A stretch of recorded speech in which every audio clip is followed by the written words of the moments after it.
आज स्टार्ट करेंगे chapter 5 introduction to Euclid geometry. इस चैप्टर को समझने से पहले आपको 5 पोस्टुलेट और 7 एक्सियम्स वो समझने होंगे, उसके बाद फिर एक्सरसाइज में कुछ नहीं है। ठीक है, तो पहले हम स्टार्ट करते हैं यूक्लिड्स 5 पोस्टुलेट्स क्या कहते हैं। फर्स्ट पोस्टुलेट है अ स्ट्रेट लाइन में be drawn from any one point two any other point. इसका मतलब क्या है कि एक स्ट्रेट लाइन कैसे बन सकती है, एक पॉइंट से दूसरे पॉइंट से। यानी कि हमें 2 पॉइंट्स गिवन है तो इस पे से सिर्फ एक स्ट्रेट लाइन ही पास हो सकती है। अगर एक ही पॉइंट गिवन हो तो उसमें से infinite numbers of lines pass हो सकती हैं। ठीक है, सेकंड है अ terminating line can be produce indefinitely. Terminating line जैसे आपने फर्स्ट चैप्टर में पढ़ा है, टर्मिनेट, नॉन टर्मिनेट। टर्मिनेट जिसके वो लाइन जिसके एंडिंग पॉइंट्स होते हैं। ठीक है, अब टर्मिनेटिंग लाइन को हम प्रोड्यूस कर सकते हैं इनडेफिनेटली, यानी कि यहाँ से भी जैसे ए बी है, एक लाइन टर्मिनेटिंग है, इसका मतलब यहाँ पे एंड पॉइंट्स है। ठीक है, इसको आप यहाँ से भी प्रोड्यूस कर सकते हो इनडेफिनेटली और यहाँ से भी प्रोड्यूस कर सकते हो। थर्ड पोस्टुलेट है a circle can be drawn with any centre and any radius.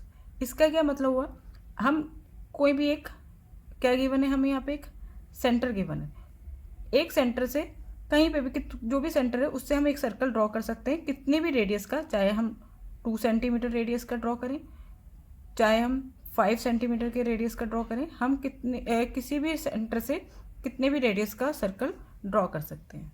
ठीक है, फोर्थ पोस्टुलेट है all right angles are equal to one another. सारे जो राइट एंगल्स होते हैं वो इक्वल्स होते हैं, क्योंकि उसमें एक एंगल जो ये है क्या होता है, 90 डिग्री होता है। ये 4 पोस्टुलेट तो बिल्कुल सिंपल थे, अब जो मेन है वो है 5, इसको आपको ध्यान से समझना है। ठीक है, if a straight line falling on 2 straight line makes the interior angle on the same side of it taken together less than 2 right angles, then the 2 straight line if produce indefinitely meet on that side on which the sum of the angle is less than the 2 right angles. अब देखिए, इसके statement के साथ साथ हम इसका diagram बनाते हैं। If a straight line falling on the 2 straight line, मैंने 2 स्ट्रेट लाइन ले ली, एक ये एक ये। ठीक है, एक ये लाइन हो गई, एक लाइन हो गई ये, 2 स्ट्रेट लाइन।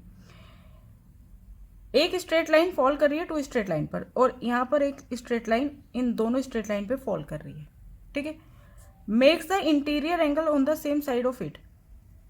अब हम इंटीरियर एंगल्स लेंगे सेम साइड पर, या तो दोनों ये होने चाहिए इस साइड होंगे, या फिर दोनों ये वाले होने चाहिए सेम साइड पे, या तो राइट साइड होने चाहिए या फिर लेफ्ट साइड होने चाहिए। ठीक है, अब हमने 2 एंगल्स लिए, वो दोनों सेम साइड के एंगल्स लिए जिन जो क्या है लेस देन 2 राइट एंगल, जो 90 डिग्री से कम है। तो देखो ये पास आ रहे हैं ना थोड़ा, तो ये 90 डिग्री से कम है। अगर बिल्कुल ऐसे और ऐसे होते जिनका गैप बीच में सेम होता तो वो 90 डिग्री के होते। या जितनी सीधी लाइन होती है उससे थोड़ा ज़्यादा दूर है, नॉर्मल से ज़्यादा दूर है, तो यानी कि ये 90 डिग्री से ज़्यादा है।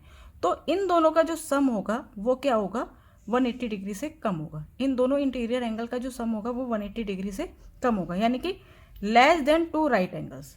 राइट एंगल्स कितने होते हैं, 2 राइट एंगल्स कितने होते हैं, 180 के। लेस देन 2 राइट एंगल 180 से कम। देन द 2 स्ट्रेट लाइन, फिर आगे बोला है, तो फिर ये स्ट्रेट लाइन जो है इफ प्रोड्यूस इनडेफिनेटली, अगर इन दोनों स्ट्रेट लाइन को प्रोड्यूस करें आगे, ठीक है, आगे की तरफ प्रोड्यूस करें, meet on that side on which the sum of the angle is less than 2 right angle. कहाँ से प्रोड्यूस करेंगे, जहाँ से सम 180 से कम है। ठीक है, 2 राइट एंगल से कम है, तो ये आगे जाकर क्या करेंगी, ये दोनों लाइन्स आपस में मिल जाएंगी। ठीक है, if produce indefinitely meet on that side, तो ये उस साइड मिल जाएंगी जहां पर इनका सम 180 डिग्री से कम है। अब स्टार्ट करते हैं यूक्लिड्स एक्सियम्स। 7 एक्सियम्स है। फर्स्ट है things which are equal to the same things are equal to one another. चीजें जो सेम चीज के इक्वल हैं वो आपस में भी इक्वल होती हैं। सपोज करो ए इक्वल है एक्स के, बी भी इक्वल है एक्स के। ठीक है, थिंग्स हो गई हमारे पास ए बी, और सेम थिंग हो गई एक्स, यानी कि ए बी एक्स के इक्वल है, बी भी एक्स के इक्वल है। इसका मतलब ए और बी भी आपस में इक्वल है। ठीक है, सेकंड देखो if equals are added to equals the wholes are equal.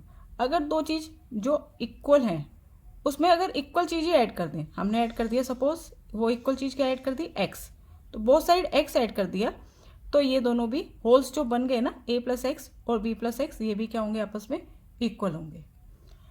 Third, if equals are subtracted from equals, दो चीजें हमें इक्वल गिवन है जैसे a और b, उसमें से इक्वल चीज ही आपने सब्ट्रैक्ट कर दी, x सब्ट्रैक्ट कर दी, तो रिमाइंडर जो आया a माइनस एक्स वो b माइनस एक्स के इक्वल होगा। ठीक है। फोर्थ एग्जाम से things which coincide with one another are equal to one another. दो चीजें जो एक दूसरे को कोइंसाइड करती हैं, कोइंसाइड मतलब कि एक चीज दूसरी चीज को पूरी तरह से कवर कर ले, तो वो इक्वल होती हैं। सपोज जैसे मैंने एक स्क्वायर लिया ABCD, एक और स्क्वायर लिया EFGH। अगर मैं EFGH को ABCD के ऊपर प्लेस करूं और EFGH ABCD इस स्क्वायर को पूरी तरह से कवर कर ले, तो ये दोनों क्या है, इक्वल है। सिमिलरली अगर मैं ABCD को EFGH के ऊपर रखूं और ये स्क्वायर इस स्क्वायर को पूरी तरह से कवर कर ले, तो इसका मतलब क्या है, ये एक दूसरे को क्या कर रहे हैं, कोइंसाइड कर रहे हैं, तो ये आपस में इक्वल है। ठीक है। Next part, fifth, the whole is greater than the part. पूरा जो होता है वो टुकड़े का पार्ट से बड़ा होता है। सपोज करो मैंने एक लाइन ले ली AB, ठीक है, और AB लाइन पर एक पॉइंट ले लिया C, तो AB जो है होल है और AC क्या है, AB का एक पार्ट है, तो AB हमेशा बड़ा होगा AC से। ठीक है। Six, things which are double of the same things are equal to one another. ये देखिए फर्स्ट वाले की तरह, ये इसमें क्या था, थिंग्स जो सेम थिंग्स के इक्वल हैं, अब बोला है थिंग्स जो सेम थिंग के डबल के इक्वल हैं। अब मैंने यहाँ पे ले लिया A इक्वल है किसके डबल के, X के डबल के, तो X का डबल क्या हो गया 2X, इसके इक्वल है, और B भी सेम थिंग के डबल के इक्वल है यानी कि 2X के इक्वल है, तो A और B भी क्या होंगे, आपस में इक्वल होंगे। ठीक है। 7, things which are halves of the same things are equal to one another. इसी तरह से जैसे यहाँ डबल बोला था, यहाँ पे हाफ बोल दिया।